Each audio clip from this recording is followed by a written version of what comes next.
Hello, everyone. Hi. As you notice, this is not Sunday, and that is okay. I read the chapter on Sunday and had a technical difficulty, and I had no sound, and that was very frustrating. So it's Wednesday. We're trying it again. So a couple things have come up. I need to make some changes. So the first one is my edit voice has not gone away. Like I was really hoping I could end up being a super writer and be like, oh no, Stephen King or what's his face, Brandon Sanderson. Where they just edit on top of create, and it's just boom. Unfortunately, I guess I'm just not going to be that type of writer. And so Harold suggested that I take a page out of Jason's book and just accept that and move on. Have to agree. So yeah. So anyway, just to give you a feel for it, the edit voice is kind of like, I don't know if you've like if you've been in a work setting and then somebody comes over and they're leaning over your shoulder and they're looking at what you're doing. All of a sudden, it feels like you can't type. You completely forget how the menu works. You do all sorts of. You suddenly are like, I think it's right here. Yeah, all that kind of stuff. So the edit voice is kind of like that for me. Um, it kind of looks at everything I've written and it immediately goes, oh, maybe, I don't know, is that right? Is that good? Are you saying that the best way possible? Yeah, and it's just impossible to get a good creative run going. So I've been putting in the time and just haven't been getting the results out of it. So anyway, so basically what I'm going to do, so a couple changes. First of all, what I'm going to do is when I'm reading the chapter, I'm going to post the chapter online because I know a lot of people love to go out and read it.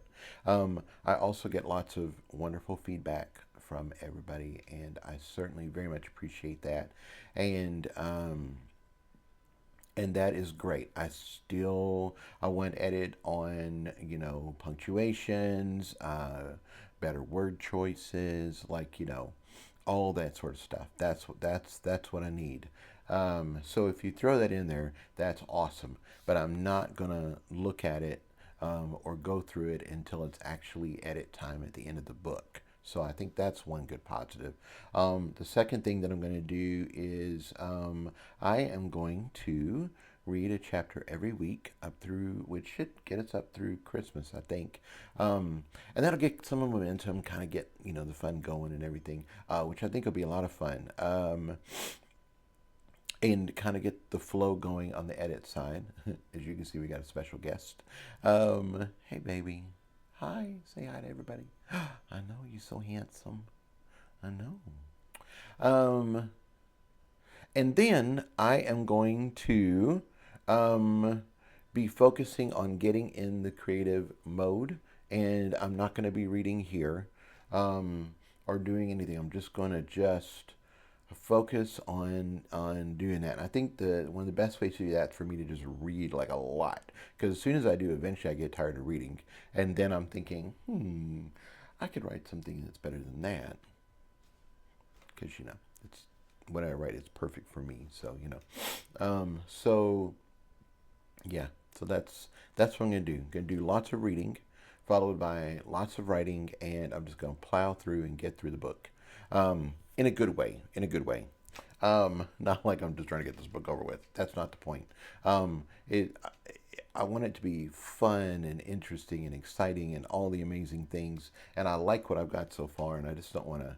Um, I don't want to end up in left field somewhere.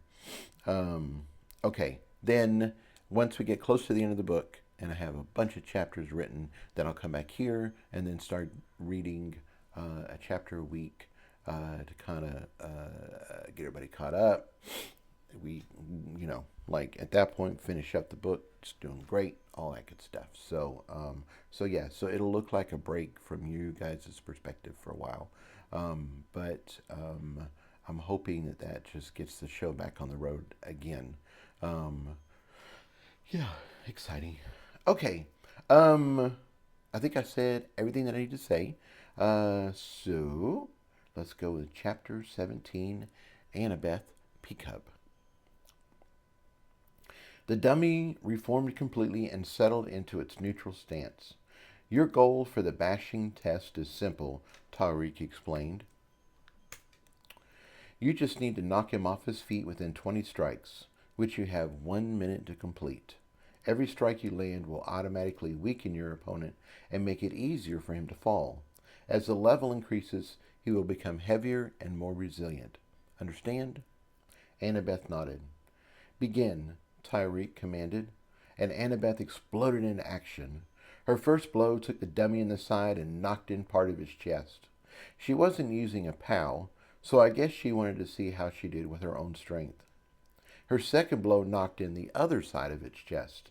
Then she shifted and swung at its center. It took 3 more hits, but then the dummy collapsed. Level 30 is a pass, Tariq declared. Reset for level 40. This time it took 15 blows before the dummy fell over. Annabeth directed some of them at its legs, but it didn't seem to make a difference. It looked like straight up smashing power was the way to clear this level. Level 40 pass, reset for level 50. This time Annabeth struggled. She quickly resorted to using a POW and finally a boom to finish the job. Level 50 pass, reset for level 60. Annabeth started with the boom and gave it all she had, but the dummy had picked up too much mass. She just couldn't damage it enough. Let me try that again, Annabeth said. She sounded determined and frustrated. The trainer reset and Annabeth flew into action with the same result. Her shillelagh was making small dents in his chest instead of the craters she'd made before. I was afraid this would happen, Tariq said kindly. You need to have a fair amount of weight to use a bashing weapon effectively. Think of it this way. It's like a moon circling a planet. The larger the planet, the faster the moon moves through the skies. Or, looking at another way, you need to have enough mass to anchor your swing. For a lighter person, there is an inherent upper limit on how much force you can bring to bear. That makes sense, Annabeth nodded. Will you excuse me for a moment? She grabbed my arm and pulled me off to the side. Can you double-check the force runes on my shillelagh? She asked. Of course, I said, and zoomed in for a look. I already knew what I would see, though. The force runes were perfect. There was one on the handle and one on the shaft and one on the head. Sandy had been the first one to summon a shillelagh back when we had our exchange of reconciliation with Ken's school. But since then, John, Annabeth, and Tyler had all made their own shillelagh charm templates. After I'd recovered enough from my fight with Carl, I reviewed what we'd put together and made suggestions for improvement. What they'd put together and made suggestions for improvement. So I already knew Annabeth could summon a perfect shillelagh with lots of detail, and that is what I saw now. It's perfect, I told her. The trainer is right. Swinging a bashing weapon seems to be more about physics than it is magic. I agree logically, Annabeth replied, but it doesn't feel right. The force runes are giving me power. I'm using Tyler's technique for relax and tense on contact to give me speed, and that doesn't work anywhere near as well as it does with the fist, but it's still helpful. So I feel like everything is there for me to do better, but it's not happening. What do you think is missing? I asked. You've talked about how you feel with your swings. So what is your weakness? Annabeth thought about it for a moment. Then she wound up and took a few practice swings in the air.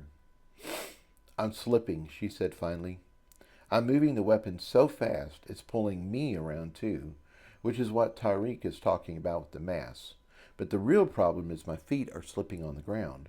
If my lower body were firm and solid, I could get a lot more force out of my upper half. Are you filling your body with magic when you fight? I asked. Not like you do, she replied. You do the whole water and smoke thing. I don't sense magic like that, so it doesn't work for me. My puzzle brain kicked in and started searching for solutions. Physics at this level wasn't hard to understand. Everyone knows what it's like to try and swing a heavy object. Annabeth had a tremendous range of flexibility with her sonic magic. She just needed the right framework to work with, to work from. You know, this is a lot like when Sandy was doing your evaluation, my analytical side spoke up. Remember when you were lifting objects relative to yourself? Physically, that was harder to do, so it took more magic. Once you switched to lifting objects off the table and using the table as a base, then it used much less magic. Annabeth needs to apply the same idea here. The idea snapped into place and I knew what to do. Annabeth, if I had to guess, you are using your pows and booms to give yourself more force. But the force is relative to yourself, I said excitedly. Annabeth just looked confused, not getting what I was saying at all. I continued, but calmed down a bit so I could get my point across. So in a very basic way, it's like making your arms and chest stronger. But it's not going all the way through your body. It's not making your base stronger. Annabeth looked slightly confused now, slightly less confused now, so I kept going. When I fought Big Ugly, I pulled in magic from the ground first. Then I pulled that through my legs, my core, and out my fist. It was like I was a solid piece of rock coming out of the ground. That makes sense, Annabeth nodded, but I have no idea how to do that. That was just an example, I said quickly, and I wouldn't recommend you do that anyway. I just about tore myself apart stopping Big Ugly. You don't need that level of sustainability. Or you don't need that level of stability. You need something that gives you flexibility to move like you do now, and yet grounds you for a split second when you're swinging. I paused and my eyes twinkled. If only there was something you had that connected you to the ground, something that connected you to the earth. Her eyes lit up as she picked up my idea. You mean the deep earth? She said thoughtfully. You have a special relationship with the core of this planet, I said. There isn't anything more stable than that. That is an excellent idea, she said. Hang on while I talk to my mark. Her eyes lost focus and she hummed for a bit. Over her shoulder I could see Tariq looking restless. I held my finger up to ask for one more moment and then focused back on Annabeth.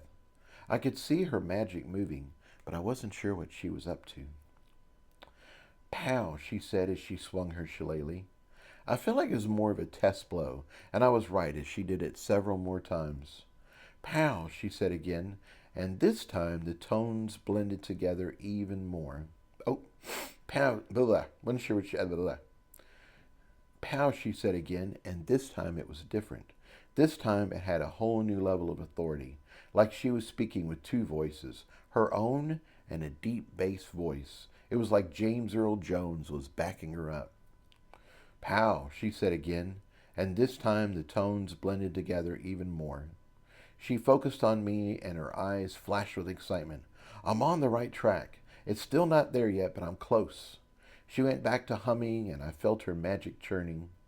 Pow, she said again, and this time it was her, James Earl Jones, a double bass, and a violin all speaking in harmony.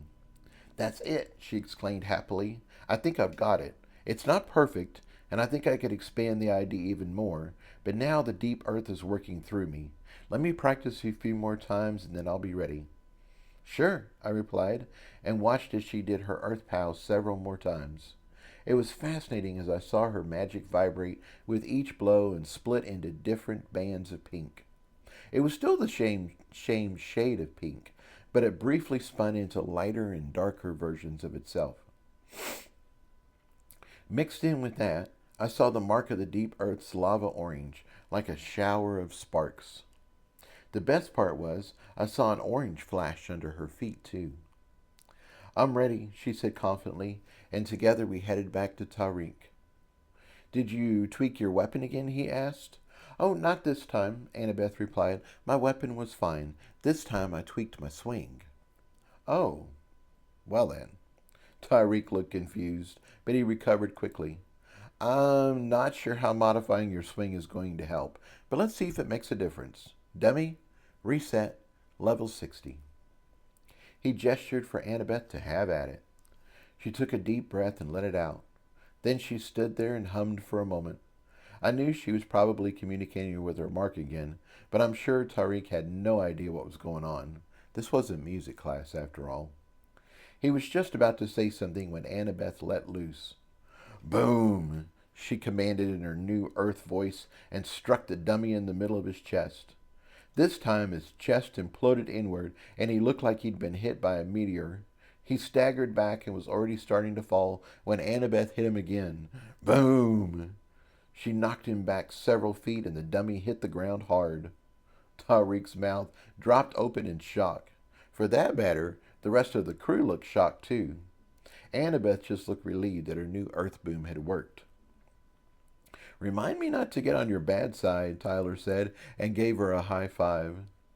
For real, John agreed. Hulk Annabeth is scary. He gave her a high five too and then started flexing. Me Annabeth, me hit like train. Tyler started Hulk flexing too. Me hit you hard. Me bring the pain. Choo choo boom. Choo choo boom. John joined in too, and then both of them were Hulk dancing and doing the choo choo boom. Annabeth just rolled her eyes at their teasing, but I could tell she was having fun. Boys, Sandy commanded and smacked John's arm, behave yourselves. Of course, dear, John replied. We're just extra proud of our Annabeth. She brought the boom. Choo-choo boom, Tyler agreed, and they almost started Hulk dancing again, but Tariq got us back on track. Annabeth, I don't know how you managed to do this, but your tweaks are truly impressive. He smiled proudly at her as John and Tyler quickly settled down. Dummy, come here. The dummy got to his feet and walked over. It was deformed, with its chest and stomach caved in, and it reminded me of the Liquid Terminator after Arnold had blasted it with a shotgun. Look at the impact zones, Tariq said proudly. This is the damage a bashing weapon is supposed to inflict. Bashing is all about applying overwhelming force and power until your opponent can't handle any more. A basher is an unstoppable force of nature, and you, my dear, have clearly managed to overcome the handicap of your size. Dummy reset, level 70. Tariq was excited now, and so was I. I thought Annabeth would have a better base. I thought Annabeth would have a better base resulting in a bit more impact, but this was a lot more than just a bit. This was a huge leap forward in ability. I had been thinking her dagger was going to be her best weapon moving forward. Now I wasn't so sure. If she'd had this type of power when we'd fought the rats, she might have knocked them around like pins in a bowling alley. It got me thinking about my own abilities. Was I losing some of my power to slippage? My punches were faster than Annabeth's swings, so to a certain extent, my mass was being better utilized. I'd increased the power of my force runes, as well as adding my spikes, though. Sir Isaac Newton had said that for every action, there is an equal and opposite reaction. So the more power I put into my punches and spikes, there was an equal amount of force pushing me back. I was certainly bigger than Annabeth, but I was still a skinny guy. I didn't have the bulk of someone like John to anchor my blows. My thoughts were interrupted as Annabeth started her level 70 test. This time it took 12 earth booms before the dummy fell over. I was a bit surprised it took so many, considering how dominating Annabeth had been at level 60. Tariq was certainly right. The scale and difficulty wasn't linear. We were supporting the heck out of Little Miss Sunshine, and this time Sandy started the chant. Choo-choo boom, she called, and we all joined in. Then she started doing the Hulk Annabeth dance, and it was hysterical. Annabeth blushed and got a little embarrassed by all the attention, but I could tell she appreciated the support. Dummy reset, level 80. This time it took 19 earth booms before the dummy hit the ground. Annabeth looked like she was maxing out again, so Tariq switched to increasing levels one at a time. We continued to cheer her successes as Annabeth made it up to level 82. Tariq attempted to train her to level 83, but it just didn't happen. Annabeth seemed happy though, and Tariq was just ecstatic. 3 modes of PiCuBB in the 80s? Yes, please. He was as proud of his prodigy as if he'd trained her himself. Once again, he wrote up his notes on her mode, and they tapped stamps to update her rating. This time he didn't have a shillelagh available that matched what Annabeth was summoning. Annabeth tried to insist that it didn't matter, but Tariq was adamant that she should have her own template to train with. He called over another shop friend to explain what he needed, and then sent him off in search of their extended inventory. Or sent him off to search their extended inventory. In the process, he happened to mention that Annabeth was a prodigy.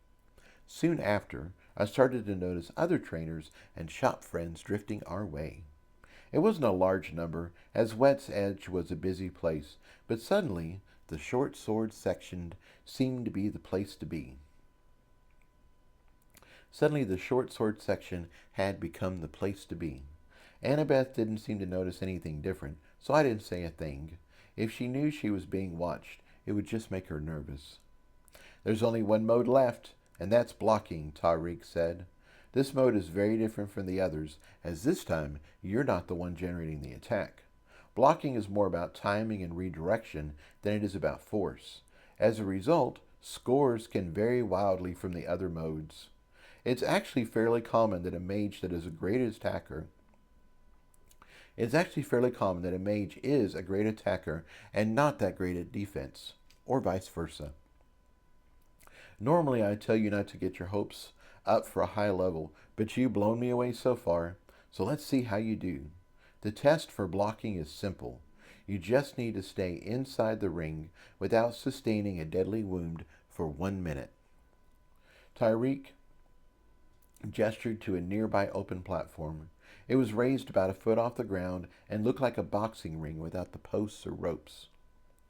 Since this is a blocking challenge, you are not allowed to disable the dummy with an attack, although you are allowed to push it around if you have the strength and create more room for yourself. Other than that, block, dodge, and deflect the attacks as much as you possibly can. Understand? Annabeth nodded, but Tyler stopped them with a question. Is Annabeth allowed to wield 2 shillelaghs? Of course, Tariq replied. In fact, I was going to suggest that myself, depending on how you performed. This is a blocking challenge, so it's best to use both hands to block as much as possible. Tyler seemed more nervous than Annabeth for some reason. I got this, she told him confidently. This is just like training with Mr. Pebbles on the beach. I don't know how fast this dummy can move, but I've blocked Mr. Pebbles for a lot longer than 1 minute. You're right, Tyler replied. You're going to do great. Just remember to work the angles and don't use a zoom. The ring isn't big enough for that. Annabeth gave his arm a comforting pat and then hopped into the ring. The dummy stepped up after her. I stepped in and put my arm around Tyler's waist. Are you worried? A little bit, he admitted. Annabeth is confident, which is a good thing, but she's used to a beach where she has more room and she can fight back. It's a whole different match when you can't attack your opponents and make them back off. At least she's starting out at a low level, I said. Hopefully that will give her time to adjust. Tariq motioned for Annabeth to go to one side of the ring and the dummy to the other. Dummy reset, blocking evaluation, level 30, he called to the dummy. It summoned a 2-handed broadsword. It wasn't particularly powerful or detailed, but it had a lot of reach. Then he turned to Annabeth. Are you ready? She summoned a shillelagh in both hands and then nodded. Begin, he called, and the dummy quickly advanced towards her, broadsword held in the guard position. She advanced to meet him, and as soon as she was within range, he swung. It wasn't a fast swing, but it covered a lot of ground. Annabeth casually smacked the broadsword up in the air and stepped in close to the dummy. It soon became obvious that Annabeth was going to complete this level. A 2-handed broadsword is a great choice for fighting another long weapon, like a pike. It's terrible for fighting in close with a smaller opponent.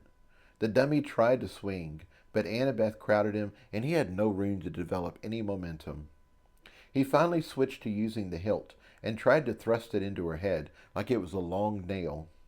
Annabeth wasn't having any of that, though. She whacked his hands with her shillelagh and made his sword disappear. She stepped back in surprise and glanced at Tariq to see if she'd been qualified, but he just motioned for her to keep going. The dummy summoned another broadsword and swung at her again, but by this time the match was over. Level 30 is a pass, Tariq declared. Reset for level 40. This time the dummy summoned a katana and tried to cut her to pieces. The sword was shorter and lighter, and the dummy swung it significantly faster. It was still a two-handed sword, so Annabeth was only facing one weapon of attack, but it was a lot more agile. She knocked it out of the way and stepped in close again, but this time it didn't bother the dummy anywhere near as much.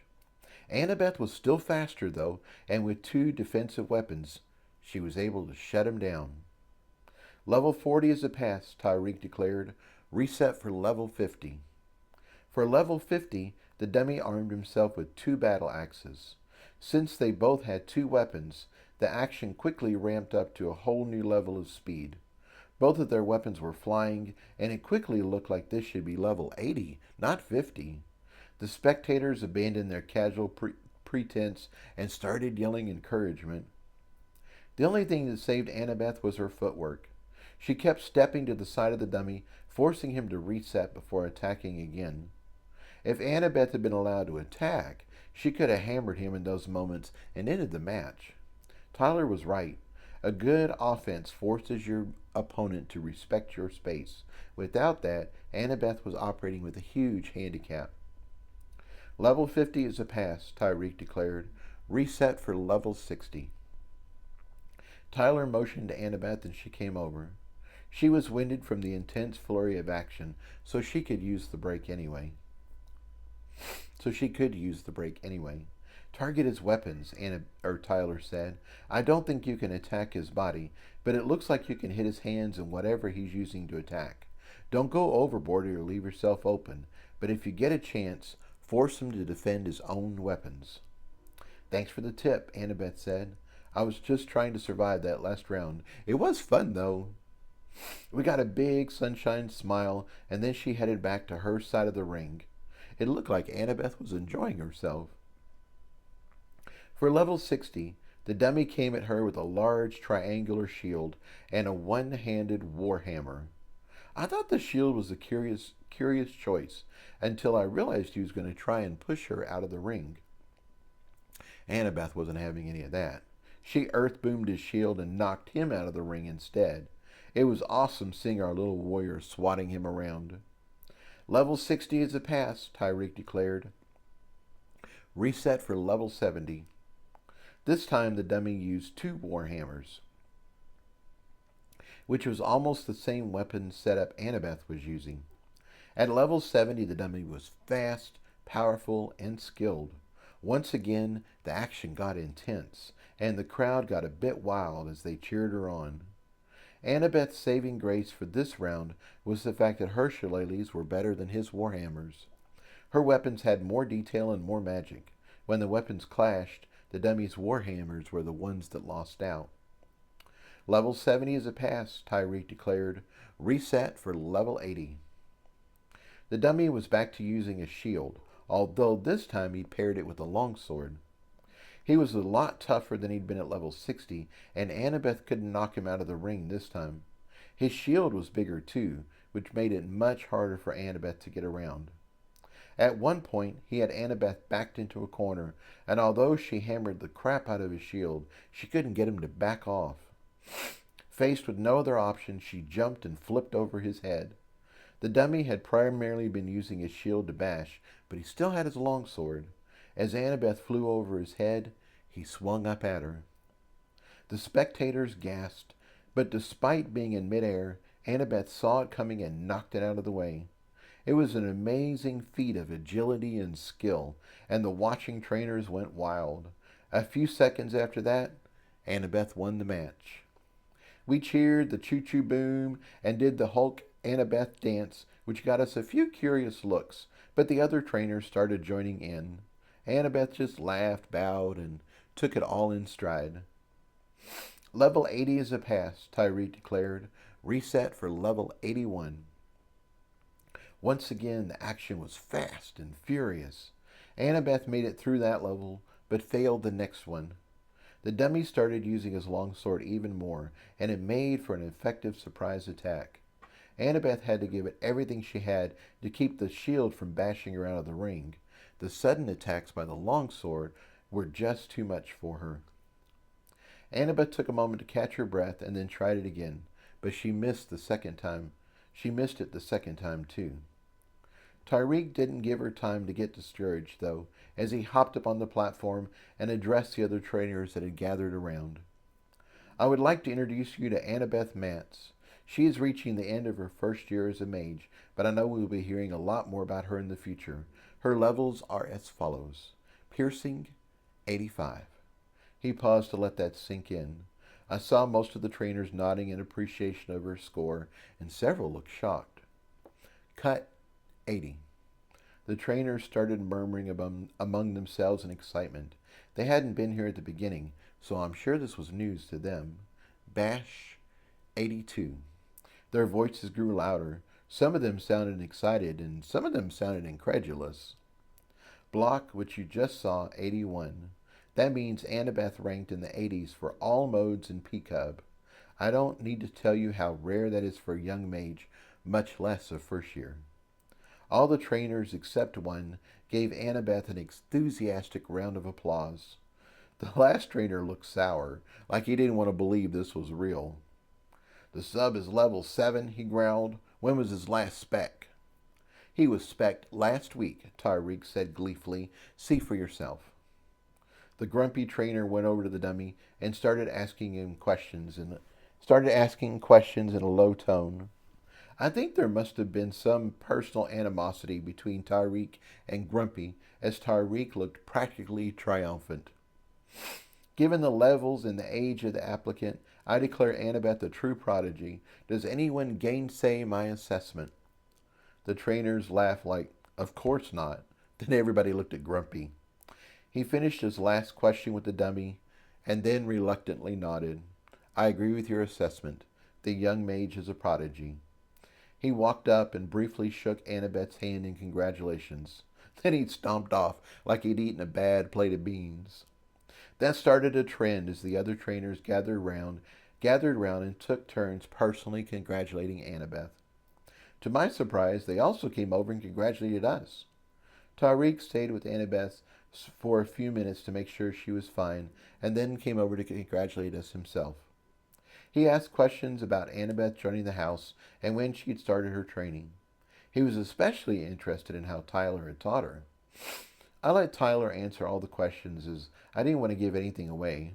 I wasn't sure what Tyler would consider to be the secret sauce that made it so effective. Was it the gym on the beach? Was it the relaxed intense on contact? Tyler didn't seem to mind talking about the beach, and he tried to give it all the credit. Tyreek wasn't buying that, though, and asked several follow-up questions to see if he could get Tyler to reveal even more. Tyler looked like he was getting a bit uncomfortable with the pointed queries, so I interrupted Tyreek and asked him a question of my own. One thing I don't understand is why is everybody congratulating our house? I can understand praising Tyler for his excellent teaching ability, but it seems strange to be praising the whole house. I don't think you realize just how big of an honor it is to have an official prodigy in your ranks, Tyreek replied. Annabeth brings honor to your entire house. It speaks to the quality and the environment she has at your house to bring out the best in her. It certainly reflects on the abilities of her teachers as well as the dedication of those who train with her. A prodigy is like a seed. She needs the right environment to grow.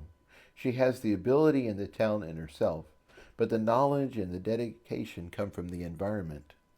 When the right student comes together with the right teacher in the right place, then wonders can happen. And I think we can all agree we've seen something wonderful and amazing today. Tyreek gave a gleeful chuckle. I can't wait to see the faces of the other teams when this is announced at the opening of the next quest. They are going to shit themselves. You're going to announce it? Sandy asked as we all shot concerned looks at each other. Of course, Tyreek crowed. Then he caught the looks we were giving. Why, is there a problem? We want to win this tournament, Sandy said firmly.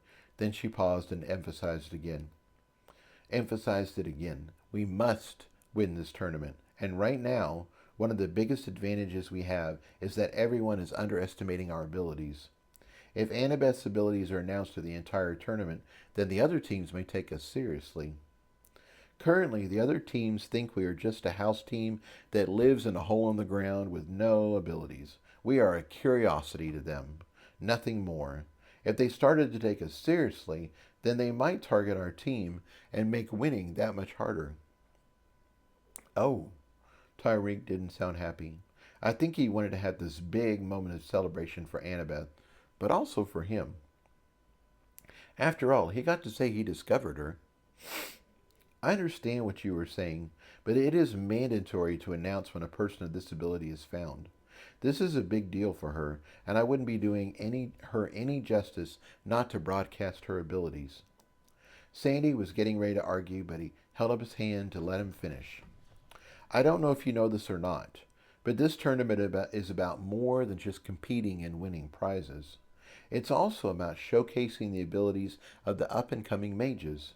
The top mages will leave this tournament in a much better situation than when they entered. Either they will sign on with a new school or organization, or they will stay with their existing school and renegotiate for much more favorable terms. This tournament is about moving up in the supernatural world, and the mandatory rule about announcing those with exceptional talent is in effect to protect the mages and make sure they get full value for their potential moving forward. I get what you were saying about keeping a low profile. It is a smart thing to do, but I'm required to report this and make sure the news gets out. Annabeth, can you join us for a moment? Tyler called. She came over and Tyreek caught her up to speed. I agree with Sandy, Annabeth said firmly. Our team is made up of only 2 people. We couldn't handle being a target right now. Although, she paused thoughtfully, can you delay making the announcement? Tyreek started to shake his head, so Annabeth hurried to explain. After all, we are going to be a target at some point.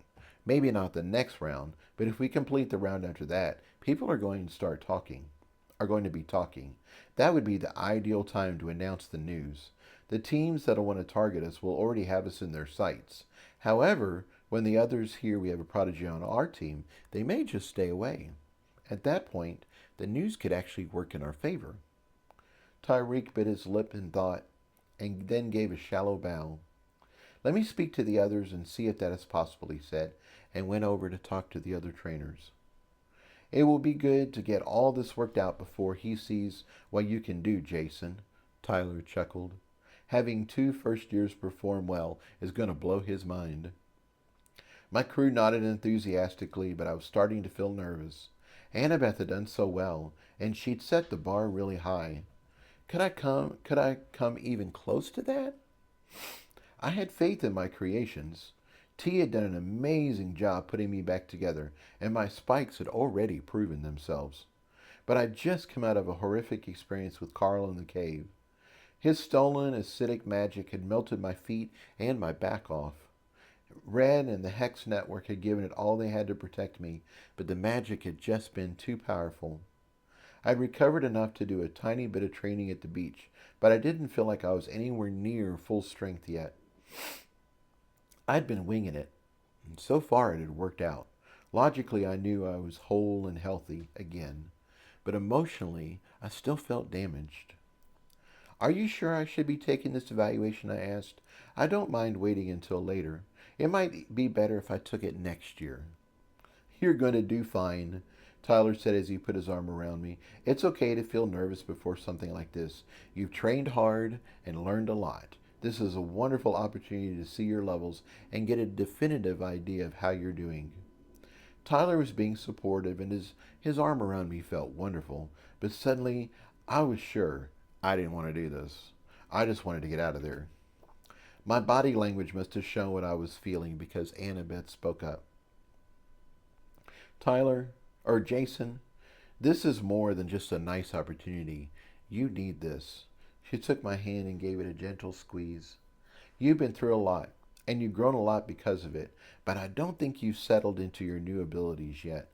I don't think you're comfortable in your own skin. Annabeth had hit the nail on the head. I wasn't comfortable with what I could do. Mentally, I was still wrapped up in bandages, sitting in a wheelchair. I'm pretty sure you haven't noticed this yet, but when you pay attention to how you're fighting, you actually slow down. Really? When you were fighting the rats, you were paying attention to the fight, and your speed was what I normally expect from you. When you were fighting the giant orcs, you were just reacting, and you were moving noticeably quicker. I thought back to the two events. It seemed like I was moving the same to me. Sandy spoke up next. I've been injured before, Jason, and it can take a long while to fully recover. Unfortunately, we don't have the weeks. We don't have the weeks. You need to train and get back to your normal self again. We only... Hang on. Unfortunately, we don't have the weeks you need to train and get back to your normal self again. We only have one day. This is the perfect opportunity to test yourself. I don't care what level you get. That is just a number. But what you can do is really push yourself in a safer environment and see what you can do now. The dummy might give you a few bruises, but it won't hurt you. You can't hurt him either, so you can go all out, physically, mentally, and emotionally. She had a good point. This was a relatively safe environment. If you do that, Tyler picked up the conversation again, I think you will not only feel more confident, you'll also have a lot more fun with this tournament. They all beamed at me with a mixture of support and concern. You guys are sounding like this is an intervention, I said. I was joking in a way, but I was serious too. Have you all talked about this? It wasn't like we got together and had a big meeting, Tyler laughed. It's more like we discovered we all had the same concern. This tournament got pushed on you before you truly recovered. We are just looking out for you and trying to support you the best way we know how. And right now, that looks like using this PiCuBB evaluation to just relax and let loose. You can give it all you got, and when you're done, you'll feel more confident. You'll feel more like you've really recovered. I took a deep breath and let some of the nervousness flow out of me. They were right. I was still recovering. Testing myself in the PiCuBB evaluation could help, so I might as well give it a try. Okay, I said, let's do it.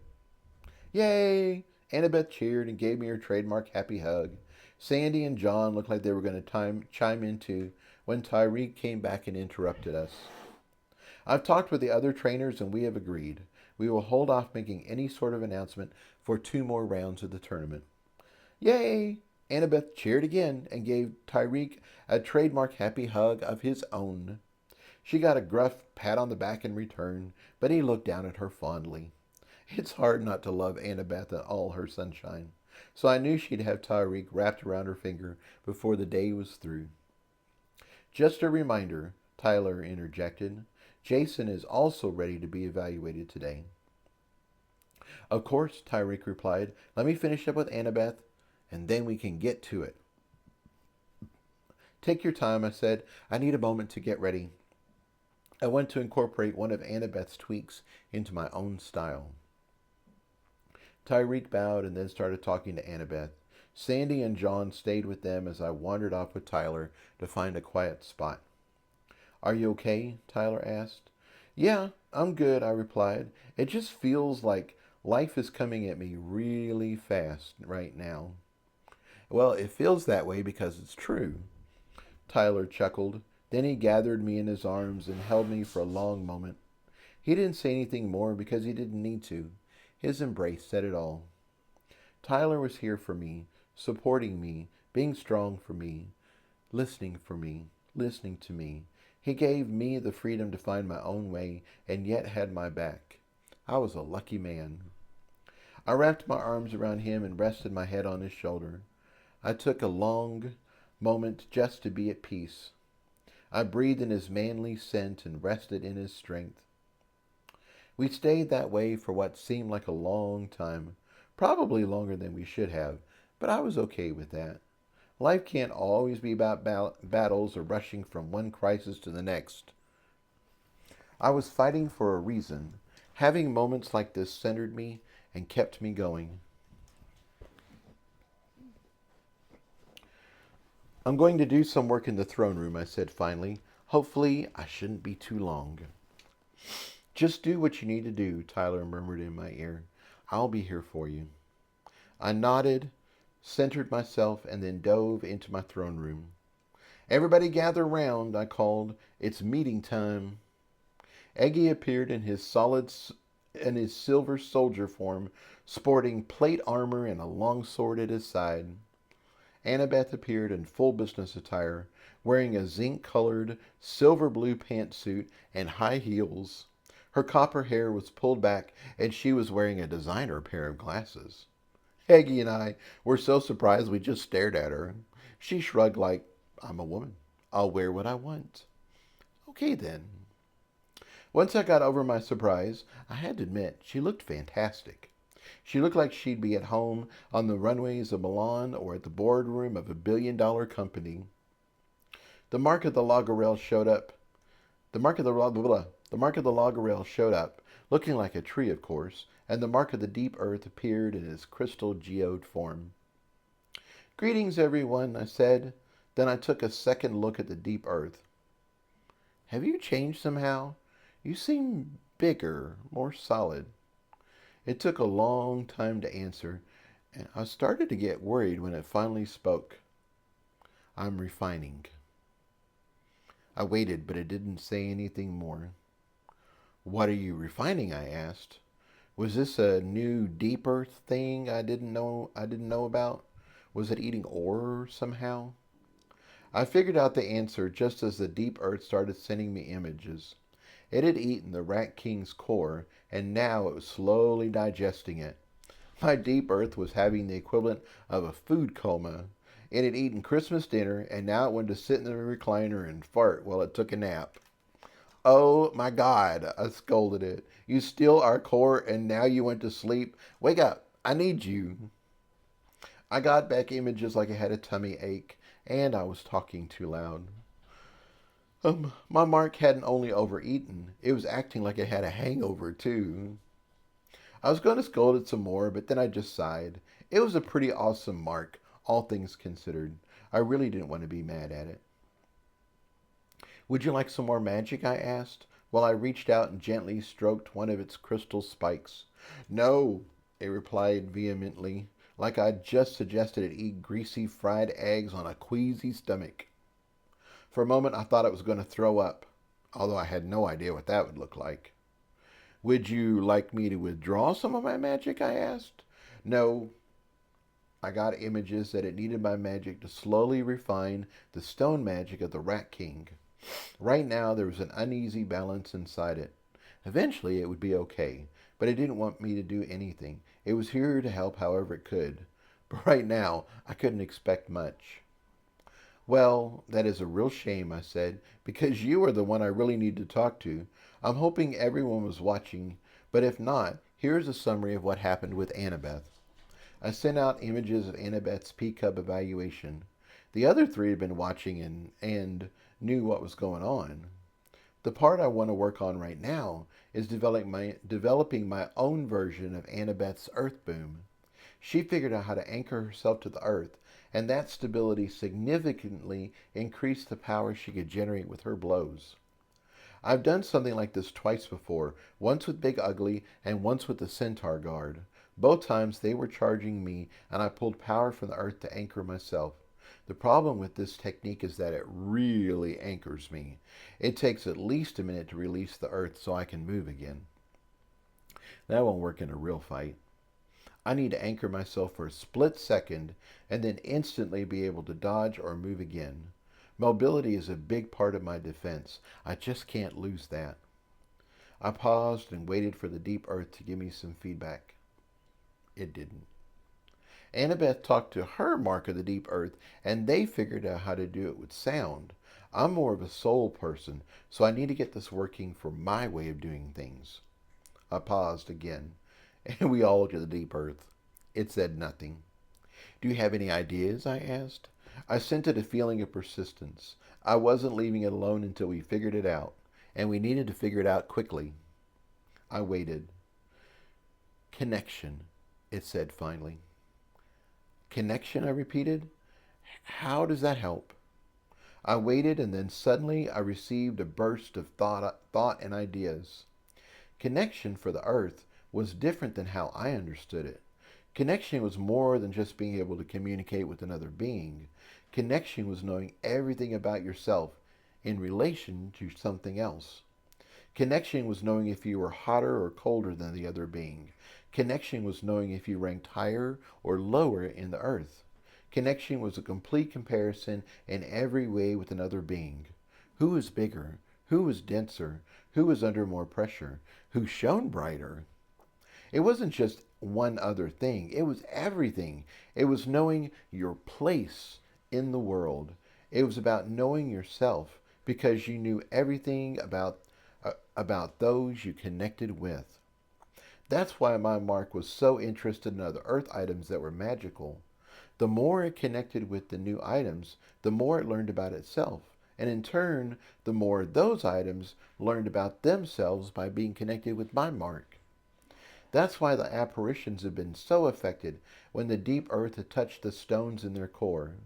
The mark of the deep earth had given their core a powerful new reference to their place in the world. They'd met an avatar of their origin deity and been forever changed by it. That's why my bank crystal was so powerful, and I had 100% affinity with it.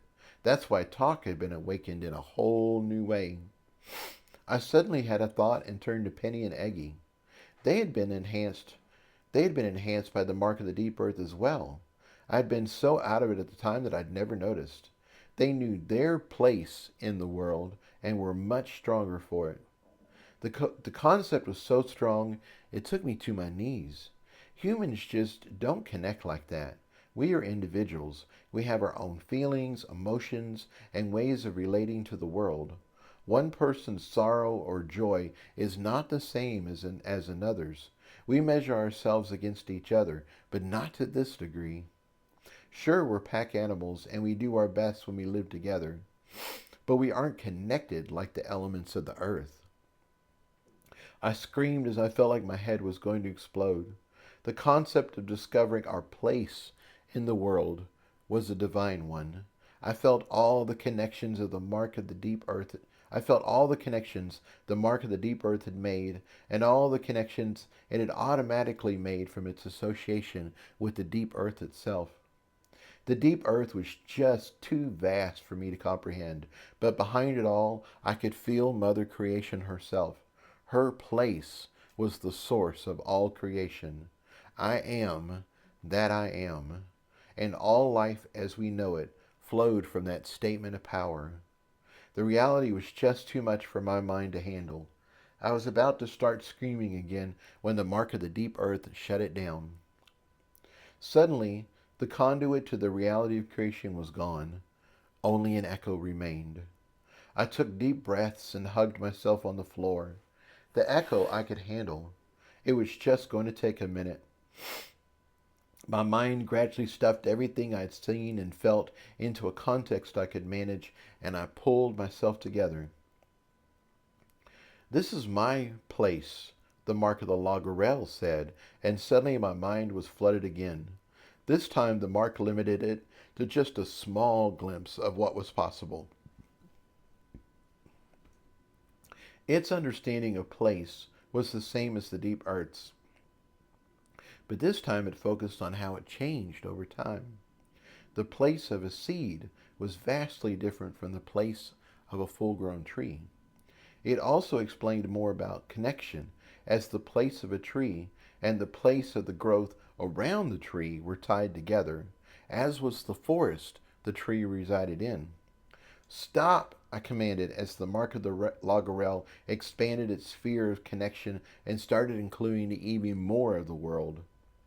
I wasn't as blown away this time, as the mark of the Lagerelle had been much more careful, but it still took a minute to get myself back together. As my understanding grew into focus, I realized I was crying. I missed being connected. I had been so blown away by the concept, I hadn't realized how I'd felt. It had been a moment of serenity like I hadn't felt before. I'd been connected. I hadn't been alone. I'd truly been a part of creation. For just a moment, I'd found my place. Wait, that wasn't entirely correct. I'd borrowed the place of my marks. I'd had a glimpse behind the human veil. I'd seen what being an individual cost me, and what it gained me. My place was fluid, perhaps the most fluid of all the types of creation. But because of that, I'd lost the anchor that other types of creation take for granted. As a human, I'd lost my automatic connection to the source, to Mother Creation. The feeling was euphoric. It was pure bliss that flowed through me. I could feel joy radiating from my bones. No wonder people devoted themselves to holiness. No wonder they meditated on mountains or sat in front of walls. No wonder they prayed and lifted themselves above their human station. I huddled on the floor of my throne room and gasped and cried and prayed. I wasn't sure who I prayed to, but it seemed appropriate somehow. The majesty of it all was overwhelming, even more so by how unexpected it had been. I'd only been looking for a way to punch harder. I hadn't been expecting to have a divine revelation. Still, I was here. It had happened, and I had to process it. I'd used the power of acceptance previously to handle the massive amount of pain life had brought me. This was the first time I used acceptance to handle a vision of nirvana, but I found it worked just as well for the good side as for the bad. I accepted what I'd seen. I accepted what I'd felt. I accepted the concepts of place and connection. For a moment, I had a handle on what I'd experienced. Then it overwhelmed me all over again. The vastness of connection flowed over me like waves as I accepted myself and found my center again and again. As a human, I was resilient. My life had changed so much in the last few months, and I'd gotten better at rolling with the punches. I found my center faster and faster each time. More importantly, my puzzle-solving side kicked in, and I processed more and more of what I'd seen and felt. Place allowed me to operate from a position of strength for all the connections around me, and I was starting to get an idea of just how powerful this could be. This was about more than just punching. This was about how my life related to everything. Now I knew what true connection was. I would apply that to all the relationships in my life. I could connect with everyone on a deeper level. Tyler, my housemates, the house, even nature. As I got a handle on the concept, I found I couldn't wait to get started. The best part was, not only would I have a deeper understanding of the people and the world around me, I'd also gain a deeper understanding of myself. I'd start to understand my place. Thank you for your help, I said to my bloated and slightly drunk mark of the deep earth. Apologies, it said, and I got the feeling that it was embarrassed about how much it had dumped on me. I'm glad you are okay, it said, and this time I felt affection and relief. Affection for the little mage it was a part of, and relief it hadn't blown my mind. The real deep earth wouldn't have been happy about that. It wanted to say more, but instead it just faded away. I turned to the mark of the logger rail next. Try starting small, it suggested. You are but a seed, so you only need seed connections in your life. We are avatars of much greater powers, and you can't begin at our level. Thank you, I replied sincerely. I felt feelings of affection and relief as it faded away too.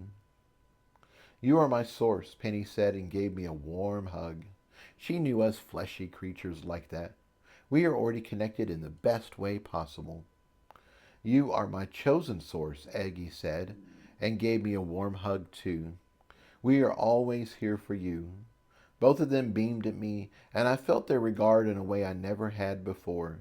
These two were mine in the way my marks could never be. They weren't based on another power or some other being. They were based on me, my magic, my soul. Both of them bowed to me and then went to sit in the lava pool and hang out for a while. That's when I remembered Bermuda, and I looked around and saw him fast asleep in his massive cat bed. He was stretched out and twisted up like he'd been doing a yoga pose and then had passed out like a narcoleptic. He looked so cute, I couldn't help but smile as I went over and curled up beside him. I kissed his head and he opened his eyes briefly. I rubbed his belly and kissed him some more. That got me another sleepy look, a yawn, and a stretch. Then he rolled over like, "Can't you see I'm napping here? Go practice your connection somewhere else." I just laughed and kissed him again. I guess we would connect when he was good and ready. I took a moment to look around my throne room. I had the wall of nature with its tree and the stream representing the Lagerel. On the other side, I had the wall of rock with the stream of lava and the forge representing the deep earth. Worked into every part of the room were the runes of healing and force. The other walls had tapestries showing the pivotal moments in my life. The far wall had the shelves holding the vase of pearls. Overhead was my spark of creation. It was a beautiful, amazing space that reflected who I was and who I was becoming. I wasn't connected to all my creations like my marks, but I already had connections, and those connections had shaped this room in a very real way. This was my place. I would add more connections over time, but for now, this was a wonderful start. I breathed in my place, my throne room in a whole new way, and then returned to real life. I found myself curled up on the ground with very anxious faces peering down at me. "Jason, are you okay?" Tyler asked apprehensively. He was holding on to me like I'd been shaking. "I'm fine," I replied. "I was just having an unexpected divine revelation." "Do what?" Sandy asked worriedly, but John laughed. "Jason, you never cease to amaze me," he rumbled. "Only you could fall over and have a fit in the middle of Wet's Edge and come away with an epiphany. I swear, you could shit in the middle of hell and it would come out ice water." We all looked at him like he was crazy. "You know what I mean," he chuckled. Then he reached down, grabbed my arm, and pulled me to my feet. "I need an answer," Tyreek demanded. "Can he do his examination or not?" I realized he was just outside the circle of my housemates, and I guess he'd been concerned if I could go on and do his tests. If I'd been shaken in real life like I'd been shaking in my throne room, then I could see why everyone had been concerned. "Of course he can," John boomed loudly as he clapped me on my shoulder. "He'll be right over." Tyreek peered at me suspiciously and then walked back toward the evaluation area. "Are you sure you're okay?" John asked quietly. I shook my arms and kicked my legs. I wasn't sore. Everything felt fine. "Sure," I replied as confidently as I could. "Let's do this." And here we come to the end of this chapter, and we will see the results of all this excitement going on the next chapter. All right? Talk to you then.